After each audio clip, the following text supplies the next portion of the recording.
안녕하세요. 드림코러스의 이명길입니다. 날씨가 35도가 넘습니다. 가끔 비도 오지만은 아주 견디기 힘든 날씨가 이제 도래됐습니다. 여러분들도 잘 버티시고, 에어컨 바람 너무 많이 쐬다가 또 감기 들이지 마시고, 적당히 운동도 하셔야 되고, 할 게 굉장히 많네요. 자, 오늘 시작은 성경 구절 한 소절을 여러분들에게 소개하며 시작할게요. 에베소서 5장 1절에서 2절 말씀입니다. 그러므로 사랑을 입은 자녀같이 너희는 하나님을 본받는 자가 되고 그리스도께서 너희를 사랑하신 것 같이 너희도 사랑 가운데서 행하라. 그는 우리를 위하여 자신을 버리사 향기로운 제물과 생축으로 하나님께 드리셨느니라. 에베소서 5장 1절에서 2절 말씀입니다. 성경 말씀은 제가 컨텐츠 바꾸면서 하기로 했는데 지난주에 좀 까먹었죠? 자, 오늘도 안경이 안 왔어요. 2주째 안 왔습니다. 그래서 지금 거의 장님 수준으로 살고 있습니다.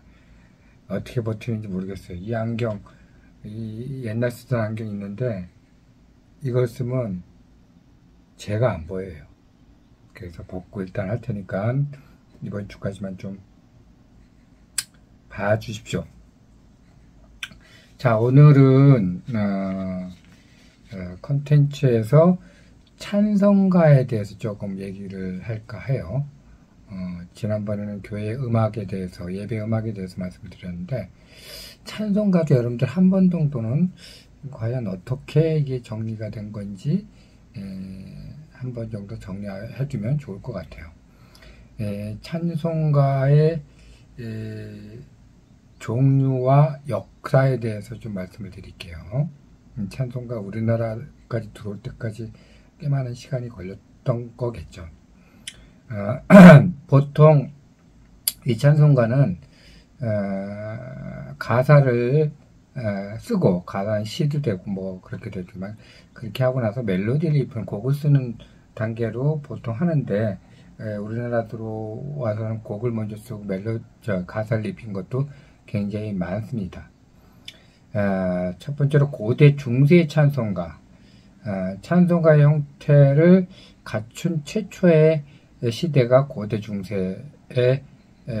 그래서 3세기 초 알렉산드리아의 신학자 클레멘스의 시에 바탕을 둔 찬송가가 있죠. 여러분들이 찬송가에 들어가 있는 참 목자 우리 주, 이런 곡들이 그 당시에 탄생한 곡입니다. 그 다음에 종교개혁기의 찬송가는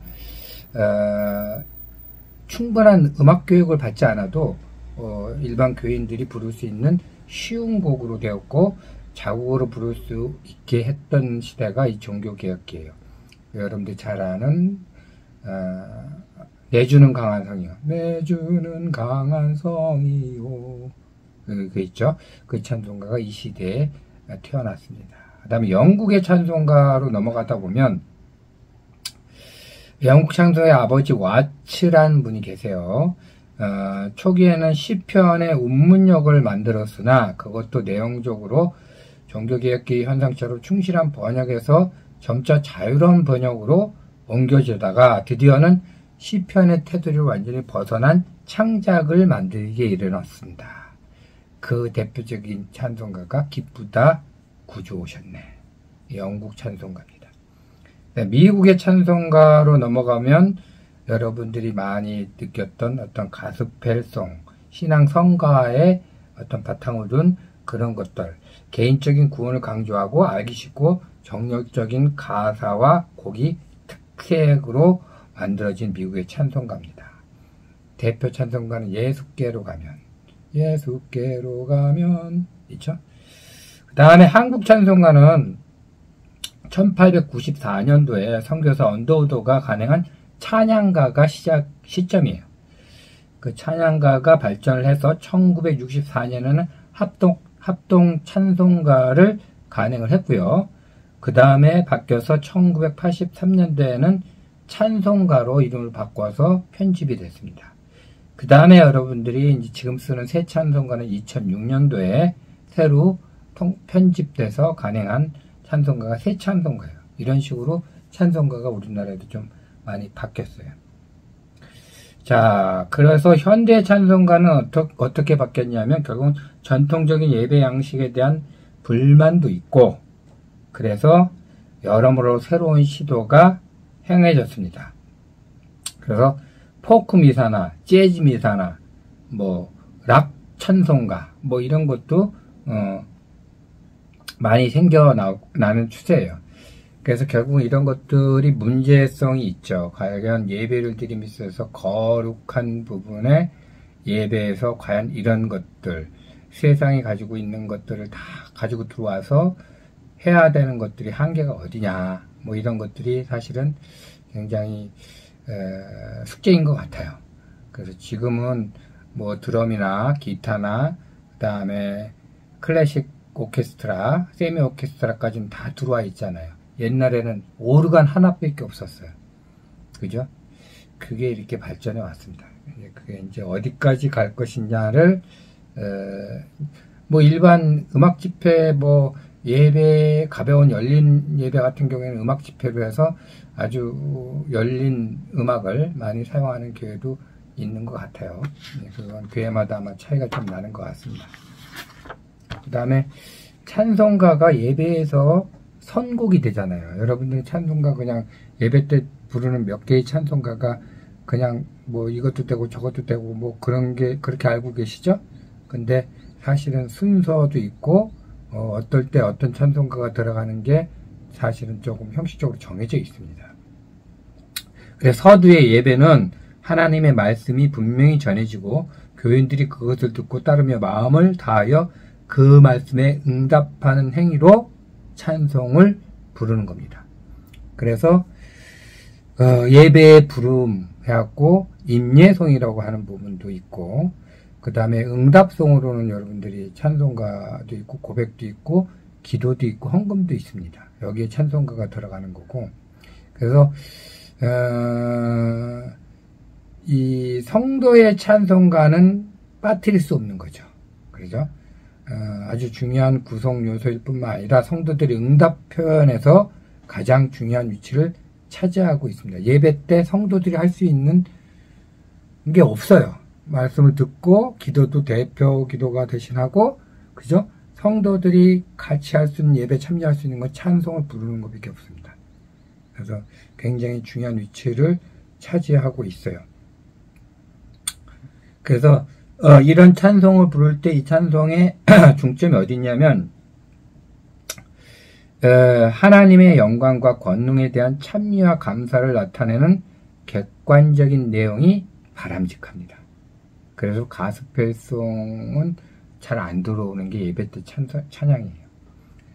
그래서 설교 전에 찬송가도 뭐가 있고 정해져 있습니다. 그 다음에 교회력에 대한 찬송가도 많이 있습니다. 대강절 때 부르는 거, 사순절 때 부르는 거, 성탄절에 부르는 거, 뭐 부활절에 부르는 거, 뭐 이런 등등 게 여러분들이 찬송가 펼쳐보면 교회력에 따라서 뭐 쭉 되어 있고, 또 어떤 주제에 따라서 용서, 뭐 헌금, 뭐 이런 주제에 따라서 또 찬송가가 이렇게 정리되어 있고 있는 거 보시죠? 네, 그런 걸 활용해서 예배 때 찬송을 드립니다. 그 다음에 세 번째로는 찬송가의 시형과 음절이 있는데, 이거는 찬송가는 쉽고 또 통속적이라야 하고 외향적이고 표현적인 가사이어야 합니다. 그래서 마음을 하나님에게로, 신앙세계로, 전도 방향으로 이끌 수 있는 것, 목적은 하나님을 우러르고 그리스도에게 영광을 돌리는 것이 목적입니다. 이런 특수성을 가지고 찬송가 시형이 결정이 돼요. 그래서 이건 뭐 좀 복잡하니까 나중에 한 번 더 말씀을 드리도록 하고, 마지막으로 교인들의 찬송가는 교인들의 찬송가의 어떤 의미는 하나님을 찬송하고 신앙 고백을 하는 거고, 또 기도의 어떤 의미를 띠고 있고, 또 감사의 제물을 띠고 있는 게 이 찬송가예요. 그래서 굉장히 의미가 깊습니다. 그래서 교인들이 찬송가 부르는 훈련을 해야 돼요. 근데 보통 그런 훈련이 없죠. 그렇죠? 저는 과거에 서울에 있을 때는 예배 전에 이렇게 찬송가 부르는 찬송가를 그러니까 배우는 시간을 뭐 5분 정도, 10분 정도 이렇게 가지면서 같이 했던 기억도 나요. 이 훈련이 돼야 되거든요. 안 그러면 찬송가 뭐 이상한 찬송가 나오면 따라 부르지도 못해요. 이게 그래서 이런 것들을 부르는 태도와 자세, 뭐 머리를 들고 큰 소리로 이렇게 부르는 연습, 그 다음에 호흡, 그 다음에 템포, 음정, 그 다음에 신앙적이며 내면적인 어떤 그런 마음가짐, 이런 것들을 훈련을 통해서 우리 회중들이 함께 한다면 아주 아름다운 찬양, 찬송, 의미 있는 찬송, 하나님의 영광을 드러내는 찬송이 되지 않을까 싶습니다. 자, 오늘은 찬송가에 대해서 좀 살폈고요. 지난주에 엊그저께 드린 찬양은 제목이 나는 찬양하며 높이리. 지난주에 29일이었죠?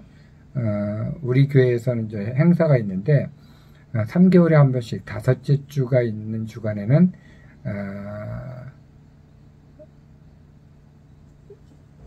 그 온가족 온세대라는 타이틀로 예배를 어린아이서부터 장년회까지 같이 손붙잡고 가족들이 같이 예배드리는 시간을 마련합니다.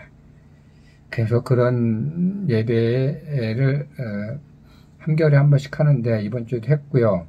그때 부른 찬양인데 색다른 거는 우리가 좀 이벤트 형식으로 성가 가운을 입질 않고 지휘자도 마찬가지, 목사님도 마찬가지, 모든 성도들도 약간 캐주얼한 복장으로 아이들을 맞이한다는 기분으로 다음 세대를 겨냥한 어떤 이벤트로 좀 의상을 새롭게 바꿔봤습니다. 그래서 여러분들이 울긋불긋한 찬양대 대원들의 모습들을 보실 거예요.